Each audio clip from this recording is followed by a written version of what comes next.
Hello friends, hope you all are fine. Today we are going to study our chapter number 10 of class 12th Geography, book number 1. This chapter we will cover in two videos or in two parts. So the name of chapter is Human Settlement. So let us start. We people live in clusters of houses. हम लोग आमतौर पर किस तरह रहते हैं, घर होते हैं एक ही जगह पे बहुत सारे, चाहे आप अपने आसपास देख लो, कॉलोनी के अंदर एक ऐसे घर होता है, फिर उसके बराबर में घर, फिर उसके क्लस्टर्स बने हुए हैं घरों के। एंड कॉल देम, और उन्हें हम क्या बोलते हैं, विलेज बोल देते हैं। जैसे एक गांव ये है, दूसरा गांव वो है, तो उस गांव में रहने वाले जितने भी घर हैं that is cluster of house, घर हैं जो लोग रह रहे हैं। सिटी शहर बोल देते हैं, कस्बे बोल देते हैं, town. These are example of human settlement. ये सब क्या है, एग्जाम्पल है ह्यूमन सेटलमेंट के, कि लोग इंसान यहाँ पे क्या हो रहे हैं, रह रहे हैं। द हाउसेज में बी डिजाइन्ड बिल्डिंग्स में भी होते हैं, चेंज्ड फंक्शन में change, but settlement continues in time and space. घर अलग अलग तरह के बनते हैं, लोगों के रहने के तरीके बदल जाते हैं, फ्लैट्स आ जाते हैं, पहले जैसे झोपड़ियां थी, फिर उसके बाद मिट्टी के घर बनने शुरू हुए, फिर पक्की ईंटों के, फिर बिल्डिंग्स, फिर फ्लैट्स में। तो धीरे धीरे लोगों का रहने खाने का तरीका मतलब क्या होता है, बदलता है, पर सेटलमेंट वही रहता है कि ह्यूमन सेटल्ड करता है for betterfication of his life. Some settlement में भी टेम्पररी, कुछ सेटलमेंट क्या होते हैं, टेम्पररी होते हैं, and are occupied for short period of time में be a season. For example, जैसे मान लो सर्दियां होती हैं बहुत ज्यादा, तो क्या करते हैं जो पहाड़ी लोग होते हैं वो निचले इलाकों में आ जाते हैं, ताकि पहाड़ पे, क्योंकि उस उन ऊंचाई पे ठंड बढ़ती है बहुत ज्यादा। फिर वो क्या होते हैं, जब मतलब सर्दियां चली जाती हैं वो वापस से चले जाते हैं, तो टेम्पररी सेटलमेंट होता है जो। या फिर आप कह सकते हैं कि मतलब कि एक व्यक्ति है, वो शहर में गया, 10 दिन वहां पे रुका, अपना काम किया, टेम्पररी सेटलमेंट, और फिर वापस आ गया, या 6 महीने या 2 साल, इस तरह टेम्पररी जो सेटलमेंट हो वापस वो अपने परमानेंट स्थान पे ही आएगा। तो कुछ सेटलमेंट टेम्पररी भी होते हैं। Classification of settlement, rural and urban. अब दो तरह के सेटलमेंट होते हैं, या तो शहर में रहेंगे लोग, या कहाँ रहेंगे, गांव में रहेंगे। It is widely accepted that settlement can be divided in term of rural and urban, शहरी और ग्रामीण। आप देख सकते हैं इंडिया के अंदर लोग शहर में भी रहते हैं, और मेजोरिटी ऑफ पॉपुलेशन कहाँ रहती है, गांव के अंदर। But there is no consensus, सर्वसम्मति on what exactly defines a village or a town. पर कोई एग्जैक्ट डेफिनेशन नहीं है कि ये हम इस चीज को गांव बोलते हैं या इस चीज को शहर बोलते हैं। बेसिकली हम लोग किस पे क्लासिफिकेशन कर लेते हैं गांव और शहर का, सर्विसेज के बेस पे, कि भाई जहाँ पे मल्टीप्लेक्स हॉस्पिटल, ये है मॉल्स हैं, हॉस्पिटल्स हैं, बड़ी बड़ी बिल्डिंग्स हैं, that will be called city. और जहाँ पे थोड़ा कम डेवलपमेंट है, इंफ्रास्ट्रक्चर थोड़ा इतना अच्छा नहीं है कंपैरिजन टू सिटी, वो उसको हम जनरली विलेज या टाउन बोल देते हैं। तो ये चीज है, पर कोई एग्जैक्ट डेफिनेशन नहीं है। However occupation is taken as the criteria. तो ऑक्यूपेशन भी देखा जाता है, मेनली सर्विस सेक्टर के लोग कहाँ पे इन्वॉल्व होते हैं, सिटीज में, और एग्रीकल्चर या प्राइमरी सेक्टर के मेनली रूरल एरिया में। If population size is an important criteria, it is not a universal criteria. देखो पॉपुलेशन भी डिपेंड करती है, सिटीज की ज्यादा होती है गांव के मुकाबले, पर ये यूनिवर्सल क्राइटेरिया नहीं है। वो सिटीज में तो लोग माइग्रेट ही करके गए होते हैं दूसरी सिटीज से या रूरल एरिया से। Since many village in densely populated countries of India and China, बहुत सारे विलेज ऐसे भी हैं जिनमें बहुत ज्यादा पॉपुलेशन है इंडिया और चाइना में, क्योंकि ये दो दुनिया की सबसे मोस्ट पॉपुलस कंट्री है, चाइना पहले पे, इंडिया दूसरे पे पॉपुलेशन के मामले में। Have population more than that of some towns of western Europe and united states. कुछ गांव तो इंडिया और चाइना में ऐसे भी हैं जिनकी आबादी इतनी ज्यादा है कि यूरोप के कुछ या यूनाइटेड स्टेट के कुछ कस्बों से भी ज्यादा है। जैसे कस्बा होता है ना एक टाउन, इंडिया के अंदर आपने देखा होगा नगर पंचायत, तो वो चीज। तो इंडिया के कुछ गांव ऐसे हैं कि जो मतलब कि इनसे बड़े हैं। और पंचायत शब्द आया तो मैं आपको थोड़ा सा बता दूं, 73वां संविधान संशोधन याद रखना, 1992, पंचायतों को 11वीं अनुसूची, और 74th अमेंडमेंट एक्ट 1992 अपना इसको म्युनिसिपल कॉरपोरेशन को 12वीं अनुसूची, याद रखना। बलवंत राय मेहता समिति भी, 3 टायर सिस्टम ऑफ पंचायत, ये भी याद रखना। In earlier time people involve in agriculture और द अदर प्राइमरी एक्टिविटी। शुरुआत में लोग किस चीज में इन्वॉल्व थे? खेती बाड़ी में इन्वॉल्व थे। मेनली ऑक्यूपेशन का साधन क्या होता था? एग्रीकल्चर, या जो भी डिपेंडेंसी ऑफ जहाँ पे नेचुरल रिसोर्सेज का डायरेक्ट वो किया जाए एक्सप्लॉयटेशन, उसको हम बोलते हैं प्राइमरी सेक्टर। पर आज देखो आप, but at present in developed countries large section of urban population prefer to live in village and they work in the cities. कई बार क्या होता है, लोग जो शहर में काम करने वाले होते हैं वो गांव में रहना पसंद करते हैं। दो फायदे हैं, एक तो नेचर है और सब जानते हैं आप, प्योर खाना मिलता है, सब कुछ बढ़िया है। दूसरा, आदमी सो इकोनॉमिकल भी है, कमाएगा शहर में और रहेगा गांव में तो क्या होगा, खर्चे कम होंगे, फाइनेंशियल कंडीशन सुधरेगी, स्टैंडर्ड ऑफ लिविंग बढ़ेगा। तो ये चीज भी एक फैक्टर है कि भाई कमा रहे हैं शहर में, रह रहे हैं गांव में, उससे सेविंग्स बढ़ती है इंसान की। The basic difference is that in towns people engage in secondary and tertiary sector. कस्बों में तो आप या शहरों में तो लोग या तो मैन्युफैक्चरिंग सेक्टर में है या सर्विस सेक्टर में है, और गांव में तो आदमी बेसिकली प्राइमरी सेक्टर में ही होता है। While in village, most people are engaged in primary occupation means agriculture. Example agriculture, fishing, lumbering. Lumbering में क्या होता है? लकड़ी काटने का काम। Mining, animal husbandry, etc. पशुपालन कर लेते हैं, भैंस रख ली, गाय रख ली, ठीक है ना, फिर उनका दूध निकालते हैं और उसको बेचते हैं। डेयरी आ जाता है, जैसे डेयरी के काम नहीं होते वो चीज। सब अर्बनाइजेशन, सब अर्बनाइजेशन क्या होता है? जो पूरी तरह से ना तो शहर है और ना पूरी तरह से गांव है। It is new trend of people moving away from crowded urban areas to cleaner areas outside the city in search of the better quality of living. कई बार आपने देखा होगा, जैसे मतलब एक कस्बा है, ये मान लो कस्बा है और इसमें रास्ता एक इधर से आ रहा है, तो क्या होता है कई बार कस्बा भी धीरे धीरे बाहर से भी फैलने लगता है। मतलब कि रोड पे भी लोग थोड़ी दूरी दूरी पे घर बनाने शुरू कर देते हैं, धीरे धीरे विस्तार होता है ना। क्यों? क्योंकि लोगों को पता है कस्बे के अंदर जमीन महंगी है और पॉपुलेशन ज्यादा है, तो वो थोड़ा बाहर में बनाने शुरू करते हैं घरों को, और धीरे धीरे फिर वहां भी पॉपुलेशन बढ़ जाती है। इम्पोर्टेंट सब अर्ब्स डेवलप्ड अराउंड मेजर सिटीज। आमतौर पे बड़े शहरों के आसपास आपने देखे होंगे बड़ी बड़ी कॉलोनीज बन रही हैं या फिर घर बन रहे हैं, बिल्डिंग्स बन रही हैं, क्योंकि सिटी के अंदर तो जगह नहीं है ना, एक्सपेंसिव है। And every day thousand of peoples commute from their homes in the suburbs to their work place in the cities. तो वो अपने घरों से फिर शहरों की तरफ जाते हैं काम करके और शाम को वापिस ही। अधिकतर ये याद रखना, कनेक्टेड होते हैं सिटीज से ही, बस थोड़ी बाहर होते हैं तो जमीन सस्ती और रहना सेटलमेंट सस्ता पड़ जाता है। The census of India 1991। अच्छा, एक 1991 में एक चीज और हुई थी, न्यू इकोनॉमिक पॉलिसी आई थी, लिबरलाइजेशन, प्राइवेटाइजेशन, ग्लोबलाइजेशन। उस टाइम के finance minister doctor Manmohan Singh ji, जो भारत के बाद में 2 बार प्राइम मिनिस्टर भी रहे हैं, वो लेकर आए थे इसको। ठीक है। The census of India 1991 defines urban settlement as all place which have municipalities, corporation, cantonment board or notified towns area committee and have a minimum population of 5,000%, at least 75% of male worker engaged in non-agricultural pursuit and a density of population at least 400% per square kilometer are urban। ये अर्बनिटी की definition है, आप इसको देख लीजिएगा। 5,000 person हो, 75% mail worker किसमें engage हो, नॉन एग्रीकल्चर एक्टिविटी, मैन्युफैक्चरिंग या टर्शरी में हो, 400 पर स्क्वायर किलोमीटर की डेंसिटी हो। उसकी डेंसिटी होता है कि 1 स्क्वायर किलोमीटर में कितने लोग रह रहे हैं। Types and pattern of settlement. Settlement में also be classified by their shape, pattern, type. तो कई बार क्या होता है, कंपैक्ट और nucleated settlement.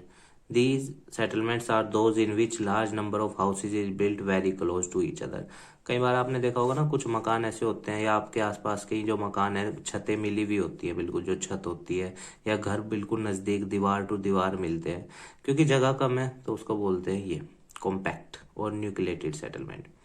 Such settlement develop along river valley and in fertile plain. जहाँ पे उपजाऊ जमीन है, यहाँ पे संसाधन अवेलेबल है, जीवन जीने का स्तर बढ़िया है, या रिसोर्सेज अवेलेबल है, बेसिकली ये वहाँ पे होते हैं। Communities are live together and share common occupation. अधिकतर कम्युनिटीज टुगेदर रहती है और आमतौर पे समुदाय के लोग या कम्युनिटी के लोग एक ही तरह का काम रोजगार करते हैं। डिस्पर्स्ड सेटलमेंट, अब ये क्या होती है, let us C.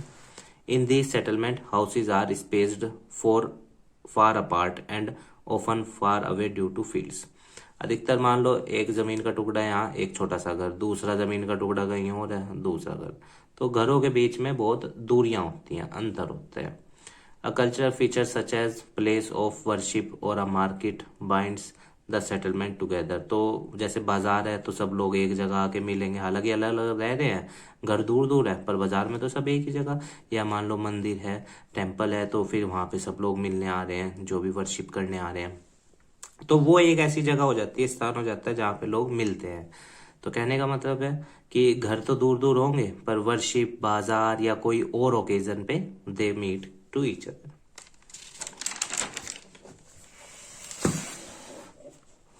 Rural settlement. Rural settlement are most closely and directly related to land. जमीन से जुड़ी हुई है सीधे तौर पे, और प्रकृति संसाधन याद है 48.9% लोग एग्रीकल्चर पे डिपेंड हैं। और मेजोरिटी ऑफ पॉपुलेशन हमारी आज भी इंडिया की कहाँ है, रूरल सेक्टर में ही, मतलब कि रूरल एरिया में ही रहती है। They are engaged in primary activities, मतलब agriculture, animal husbandry, fishing etc, इसमें इन्वॉल्व होते हैं। The settlement site is relatively small. अब यहाँ पे थोड़ा सा ये कॉन्ट्राडिक्शन सा है, स्मॉल तो नहीं कह सकते, पर क्योंकि हमारे यहाँ मेजोरिटी ऑफ पॉपुलेशन किस में रह रही है, हमें मेनली इसी में ही रह रही है, क्या नाम, अपना रूरल एरिया में। पर हाँ ये कह सकते हो आपकी अधिकतर जो न्यू अप्रोच है या न्यू मॉडर्नाइजेशन का कंसेप्ट है, उसमें लोग रूरल इंडिया में कम पसंद करते हैं रहना। क्यों? क्योंकि वहाँ पे लैक ऑफ सर्विसेज हो जाती है ना कई बार। तो मेजोरिटी ऑफ पॉपुलेशन कहाँ पे मतलब कि वो करना चाहती है, रिसाइड सिटीज में। हालांकि आर्टिकल 19 भारत के संविधान का फ्रीडम देता है, 19 का सब पार्ट शायद 4th है या 5th है, जिसकी freedom to reside in any part of the country. Water supply. Usually rural settlement are located near water bodies. आमतौर पे जो गांव में रहने वाले लोग होते हैं वो पानी के स्रोत होते हैं उनके नजदीक रहते हैं, जैसे rivers, lakes and springs, where water can be easily obtain, ताकि उन्हें आसानी से मिल जाए। क्योंकि आप शहर में तो जानते हैं बढ़िया टंकी की व्यवस्था या कनेक्टिविटी बढ़िया है, अपना पाइपलाइंस बिछी हुई है, गाँव में इतना नहीं हो पाता कई बार, यह नहीं। तो फिर इसके लिए वो लोग आमतौर पे नेचुरल रिसोर्सेज का यूज करते हैं ताकि अपनी जरूरतों को पूरा कर सकें। Sometimes the needs for water people has to settle in disadvantaged site such as islands surrounded by swamp, दलदल और low-lying river banks। कई बार क्या होता है कि कुछ संसाधन इजीली अवेलेबल नहीं हो पाते, तो लोगों को सेटलमेंट बोर मतलब कि डिसएडवांटेज जगहों पर करना पड़ता है, ठीक है ना। Most water-based wet point settlement have many advantages such as water for drinking, cooking and washing। तो अच्छे पॉइंट्स भी हैं, यूज में भी होते हैं, एडवांटेज हैं, फायदे हैं कि हम पानी का इस तरह उपयोग करते हैं, इन चीजों में उपयोग करते हैं। Reverse and lake can be use, और नदियों और झरनों का किस तरह उपयोग करते हैं, तालाबों का इरिगेशन पर्पज के लिए, वहां से पानी को फिर जमीन से इरिगेट करते हैं और फूड प्रोड्यूस करते हैं। From these people caught fish, और फिर इन्हीं नदियों से ये मछुआरे मछलियां भी पकड़ते हैं और ट्रांसपोर्टेशन यूज करते हैं, ठीक है ना। जैसे अपना हो गया नाव यूज कर लिया या सामान इधर से उधर पहुंचाने के लिए। Land. People choose to settle near fertile land suitable for agriculture. अधिकतर लोग कहाँ पे रहना पसंद करते हैं, जो जमीन बढ़िया है, जहाँ पे खेती अच्छे से हो सकती है। क्योंकि मान लो एक व्यक्ति है, वो पुअर है, वो सर्वाइवल के लिए क्या सोचेगा, भाई कम से कम जमीन ही हो, उससे ही सर्वाइवल कर ले वो। तो ये चीज। In Europe villages grew up near rolling countries avoiding swampy low lying land. अधिकतर दलदली इलाकों में वो नहीं रहते, बढ़िया जमीन पे रहते हैं, और जहाँ पे प्रोडक्शन क्या हो सकता है, बढ़िया हो सके। While people in south east Asia, अगर साउथ ईस्ट एशिया देश की बात करो आप, choose to live near low lying river valleys के पास रहना पसंद करते हैं, या फिर समुद्री इलाका, कोस्टल एरिया वो होता है जो समुद्र के आसपास होता है। सूटेड फॉर राइस कल्टीवेशन, क्यों? क्योंकि राइस को सबसे ज्यादा पानी चाहिए होता है, तो वो पानी यहाँ से ले लेते हैं, तो इसलिए ये लोग यहाँ पे डिसाइड करते हैं। Early settlers choose plain area where fertile soil. जो शुरुआत में सेटलर्स थे या जो शुरुआती लोग थे जो सेटल होना शुरू हुए थे, वो लोग कहाँ पे, फर्टाइल सोयल, मिट्टी के, उपजाऊ मिट्टी के पास रहते थे, ताकि वो भोजन उगा सकें या अपने जो भी वो एनिमल्स को पाल रहे हैं उनकी जरूरतें भी पूरी हो सकें। Uplands which is not prone to flooding was chosen to prevent damage to houses and loss of life। तो जहाँ पे मतलब बाढ़ नहीं आ सकती थी, वहाँ उन जगहों का यूज किया जाता था ताकि वहाँ पे लोग बच सकें और जीवन भी सुरक्षित रह सके। In tropical countries people build their houses on stilts, बांस जिस पर घर स्थिर हो रहा होता है, उस बांस के घर बनाए जाते थे। नियर मार्शी, अगर दलदली इलाका है तो वहां पे बांस के घर बनाए जाते थे। Lands to protect themselves from flood, insects and animal pests, और ये इनकी बांस के घर जो ऊंचाई पे बनते थे वो मदद भी करते थे बाढ़ से, कीड़े मकोड़ों से, या एनिमल पेस्ट से, एनिमल अटैक से भी हो जाता है, उससे सुरक्षा करने में मदद करते थे, क्योंकि हाइट पे बनते हैं बांस के घर।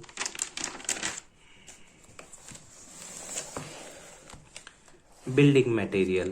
The availability of building materials, wood, stone near settlement is another advantage. और अधिकतर लोग अपने घर इससे भी बनाते थे, लकड़ी से, पत्थर से, ठीक है।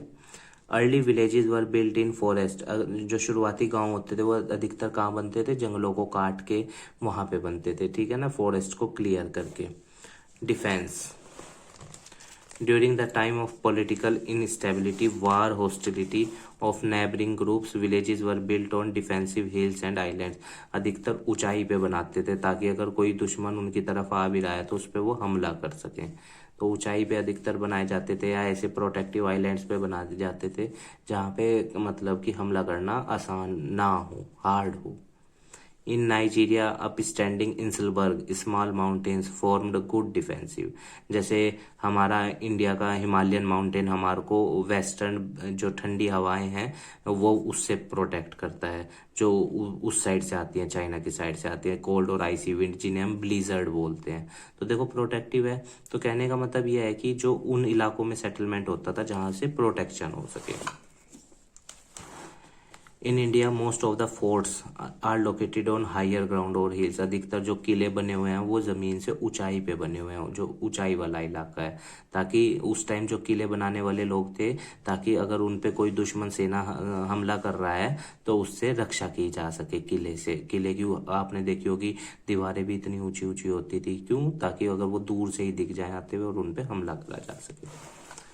Planned settlement, sites that are not chosen by villagers themselves, planned settlement are constructed by government by providing shelter, water and other infrastructure on acquired land.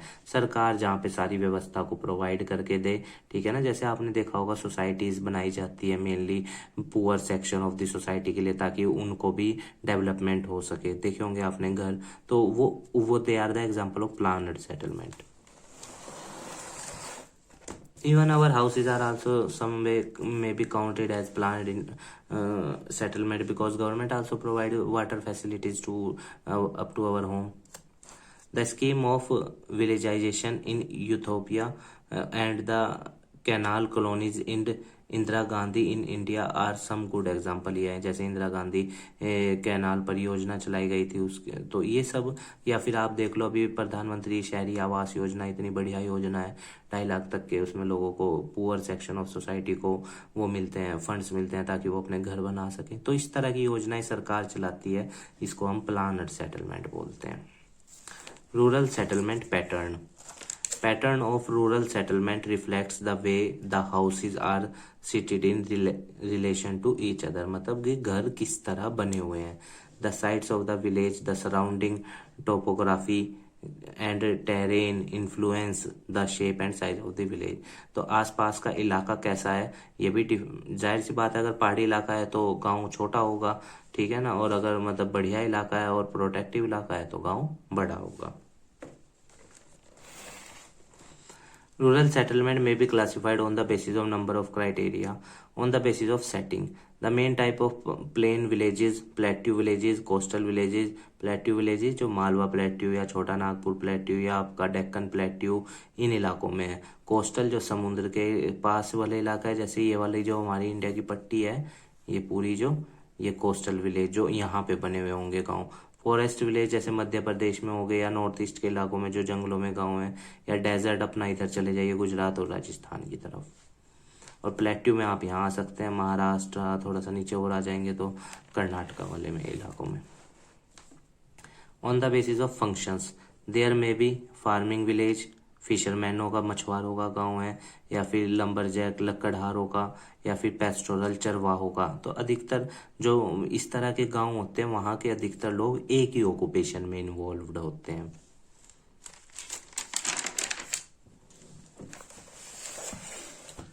on the basis of form of shape of the settlement. These may be a number of geometrical forms and shapes such as linear, rectangle, circular, star, line T shaped village भी होते हैं, double village, cross shaped village.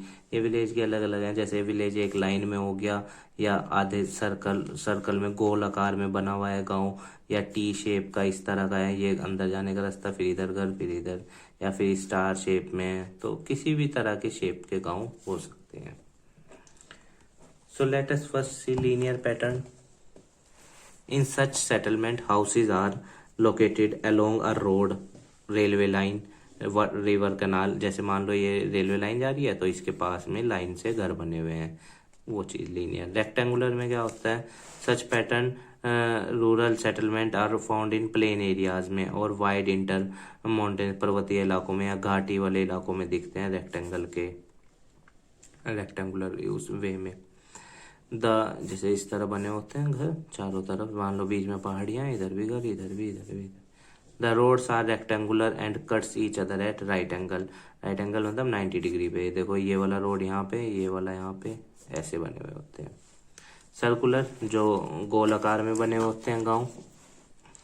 Circular villages developed around lakes, tanks and sometime the village is planned in such a way that the central part remain open. तो इस तरह बनाए जाते हैं ताकि जो बीच का इलाका है वो खुला रहे.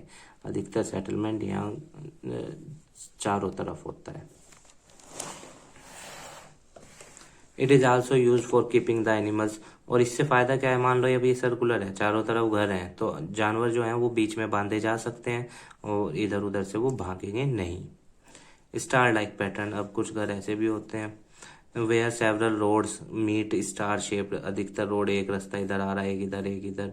Settlement develop by the houses built along the road. बड़े बड़े शहरों में अधिकतर आपने देखा होगा ये स्टार लाइक पैटर्न का. टी शेप्ड भी होते हैं, वाई शेप्ड भी होते हैं, क्रॉस्ड शेप्ड और करिकुलम. कुछ घर होते हैं ना जैसे मान लो सामने से तो चौड़े हैं, पीछे से ऐसे हो गए, तिकोने टाइप बोल सकते हैं इसको. या टी शेप भी होते हैं कुछ घर. T shaped settlement develops at triangular junction on the road. जहाँ से 3 रास्ते होते हैं ना गुजरते, वहाँ इस तरह के घर दिखाई देंगे. Y shaped settlement emerge at the place where. जहाँ से 2 रोड आके मिलते हैं वो वाई वाला हो जाता है. जैसे मान लो ये वाई बना हमारा, तो एक रोड ये आ रहा, एक ये रोड ये आ रहा. On the third end the houses are build along these road. इन रोड्स के चारों तरफ घर बनाए जाते हैं. क्रू की फॉर्म क्रॉस आकार के घर ऐसे भी होते हैं ना कुछ मकान. ये सड़क इधर से आ रही तो इस पे घर, इधर जा रही इधर. Settlement develops on the cross road and houses extend in all the 4 direction. एक दिशा ये 2 3 4. Let us see double village क्या होते हैं. These settlements extend on both side of a river. दोनों तरफ होते हैं where there is a bridge or a ferry. ठीक है, जैसे आप देख सकते हैं, मान लो ये ब्रिज है, एक इधर गांव इधर गांव, तो ये डबल विलेज हो गया. Problems of rural settlement. अब प्रॉब्लम्स क्या आती है गांव में? आप जानते हैं इंफ्रास्ट्रक्चर कई बार पुअर होता है, तो वो फिर बेसिक एम्यूनिटीज या बेसिक नीड्स भी व्यक्ति की पूरी नहीं हो पाती, बिजली पानी, तो वो प्रॉब्लम्स कई बार आ जाती हैं. Rural settlement in developing countries are large in number and poor managed with. आप जानते हैं कई बार बारिशों में कितने वो हो जाता है. हालांकि गवर्नमेंट कर रही है फंड्स धीरे धीरे एलोकेट, पर डेवलपिंग देशों के लिए थोड़ी सी समस्या हो जाती है. Supply of water to rural settlement in developed countries में तो बढ़िया है, पर डेवलपिंग में एनफ भी नहीं है, मतलब पर्याप्त नहीं है. People in village particularly in mountainous and arid areas have to walk. आपने देखा होगा जो इलाके रेतीले हैं उसमें लोगों को कितना ज़्यादा पैदल ट्रैवल करना पड़ता है. कई बार आपने देखा होगा राजस्थान में महिलाओं को बहुत दूर दूर जाना पड़ता है पानी लेने के लिए, क्योंकि नेचर वहाँ का नेचर ही ऐसा है धरती का कि अवेलेबिलिटी नहीं हो पाती पानी की, तो वो चीज़ तो सेटल होने में भी प्रॉब्लम होती है. Water borne disease such as cholera and jaundice tend to be common problem. अब मान लो जैसे ये गांव है और ये तालाब है, यहीं से पानी यूज हो रहा है और यहीं से फिर इसी पे कई बार क्या होता है मच्छर या उस तरह के एनिमल्स भी वहीं से ही पानी पी रहे हैं. और अगर एनिमल्स नहीं भी पी रहे हैं तो मॉस्किटोज का डर रहता है ना, तो वो चीज़. These countries of South Asia face condition of drought and floods very often. और कई बार बहुत सारे देशों में बाढ़ सूखा पड़ जाता है, इस तरह की चीज़ें भी होती रहती हैं. The absence of toilet and garbage disposal सही से नहीं होता इन देशों में, डेवलपिंग देशों की मेनली बात कर रहा है, कोज हेल्थ रिलेटेड प्रॉब्लम्स होती हैं। हालांकि हमारी इंडियन गवर्नमेंट तो इस पे बहुत काम कर रही है, जैसे आपने देखा होगा टॉयलेट्स भी बनवा रहे हैं, ठीक है ना, स्वच्छ भारत अभियान या फिर गार्बेज डिस्पोजेबल के लिए भी बहुत अच्छी अच्छी योजनाएं चलाती है सरकार। स्वच्छता अभियान चलाया सरकार ने, तो सरकार कोशिश इसके लिए करती है। हम इसको कैसे सार्थक बना सकते हैं, अगर हम अपना भी कॉन्ट्रीब्यूशन इसमें दें, मीन टू से कि अपने स्तर की ड्यूटी जो हमारी फंडामेंटल ड्यूटीज हैं उन्हें समझें। The house is made up of mud would and thatch, फूस घास फूस के बने होते हैं, और जब हैवी बारिशें होती हैं, बाढ़ आती है, तो ये घर तहस नहस हो जाते हैं। Unmetalled roads and lack of modern communication network create a unique problem. गांव में अधिकतर रोड बढ़िया नहीं होते, तो ये भी एक प्रॉब्लम है। या कम्युनिकेशन फैसिलिटी बहुत बढ़िया नहीं है, देखा होगा आपने, चाहे कोई भी गांव देख लीजिए, अधिकतर वहाँ सारे नेटवर्क्स अवेलेबल नहीं होते। कुछ गांव में होते हैं, पर मेजोरिटी ऑफ गांव में क्या होता है, एक नेटवर्क है या दो नेटवर्क हैं बस। It is also difficult to provide adequate health facility. तो आप जानती हैं गांव के अंदर मेनली हॉस्पिटल्स नहीं हो पाते जनरली, क्योंकि फंड्स इतने नहीं होते, ठीक है ना, और फिर सेटलमेंट भी तो लोगों का कम है। It is also difficult to provide adequate health and educational infrastructure, और स्कूल भी बेसिकली आमतौर पे आपको एलिमेंट्री स्कूल्स दिखाई देंगे for their large rural population. Now let us see urban settlement. Few years ago, few settlement reached the population size of more than a few thousand inhabitants. 1800 में 3% थे, और आज 2001 में 48% है। देख लो percentage of world population living in urban area, जो शहर में रहे। दुनिया की 48% जनसंख्या 2001 के हिसाब से किसमें है, अर्बन सिटीज में। ये डाटा लिख लेना। The first urban settlement to reach a population of 1 million was the city of London था सबसे पहले 1810 में, जहाँ 10 लाख लोग उस शहर में रह रहे थे। बाय 1982 अप्रोक्सीमेटली 175 शहर दुनिया में ऐसे हो गए थे जिसकी पॉपुलेशन 10 लाख से ज़्यादा है, और इंडिया में तो ऐसे आपको बहुत शहर दिख जाएंगे। Presently 48% of the world population urban settlement है, और 1800 में कितनी थी, 3% थी। Classification of urban settlement. The definition of urban area vary from country to country. एक देश में ज़्यादा लोग अर्बन हो सकते हैं, दूसरे में कम हो सकते हैं। Some of the common basis of classification are population का size, occupational structure, administrative settle कैसा है वहाँ का, उस बेस पे हम अर्बन सेटलमेंट को देखते हैं। तो our very first topic is population size. It is an important criteria used by most countries to define urban area. अधिकतर देश इसी क्राइटेरिया को यूज करते हैं, ठीक है ना, डेफिनेशन देने की, शहर का क्या है, अर्बन एरियाज को डिफाइन करने के लिए। अधिकतर आपने देखा होगा अर्बन एरियाज एक्सपेंसिव भी होते हैं, पर एम्प्लॉयमेंट जनरेशन की अपॉर्चुनिटीज भी ज़्यादा होती है रूरल के मुकाबले वहाँ पे। The lower limit of the population size for urban settlement to be fixed है 1500 कंबोडिया में है, ठीक है, और 2000 अर्जेंटीना पोर्तुगाल में 2500 है, ठीक है। इसी तरह 2000 in Argentina and Portugal, 2500 USA और थाईलैंड, 5000 इंडिया में है, और जापान में 30,000 है। बताओ urban. Besides the size of population density of 400% पर स्क्वायर किलोमीटर में है, and also should be participated in agriculture activities में हो इंडिया के अंदर। कंट्रीज जहाँ पे डेंसिटी ऑफ पॉपुलेशन कम है में choose a lower number of cut off तय कर सकती हैं वो अर्बन सिटीज के लिए। Denmark, Sweden, Finland, all places with a population size of 250 are called urban, जहाँ पे मतलब कि साइज पर स्क्वायर किलोमीटर में 250 है, they are called themselves as urban. और इंडिया के अंदर 400% के आसपास है। The minimum population for a city is 300 in Iceland में अगर एक शहर बनाना है तो 300 पॉपुलेशन होनी चाहिए कम से कम, और एक हमारे यहाँ इंडिया में एक संसदीय क्षेत्र बनाने के लिए 7.5 लाख पॉपुलेशन की रिक्वायरमेंट है। Where in Canada and Venezuela it is 1000%, ठीक है, कनाडा और वेनेजुला में 1000% है। तो स्टूडेंट हम इस वीडियो में यहीं तक रखेंगे, अगली वीडियो में पार्ट 2 में हम ऑक्यूपेशनल स्ट्रक्चर से कंटिन्यू रखेंगे। उम्मीद है आपको पार्ट 1 के अधिकतर टॉपिक समझ में आए होंगे, और अगर कोई क्वेरी है तो कमेंट बॉक्स में बता दीजिएगा, उसका आंसर दे देंगे। बाकी स्टूडेंट्स स्वस्थ रहिए, मन लगाकर पढ़ाई कीजिए और खूब नाम कमाइए।